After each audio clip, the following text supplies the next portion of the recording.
हुकूमत पाकिस्तान को चाहिए कि तालीमी इदारों में मंशियात के इस्तेमाल पर सख्ती से पाबंदी आयद की जाए। मंशियात के इस्तेमाल से नौजवान नस्ल तबाही के दहाने पर पहुंच चुकी है।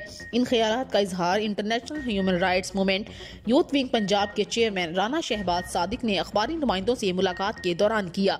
उन्होंने मजीद कहा कि तालीमी इदारों में तलबा और तालिबात को खसूसी लेक्चर्स के जरिए मंशियात के इस्तेमाल और नुकसानात से आगाही प्रोग्राम शुरू करने पर जोर दिया।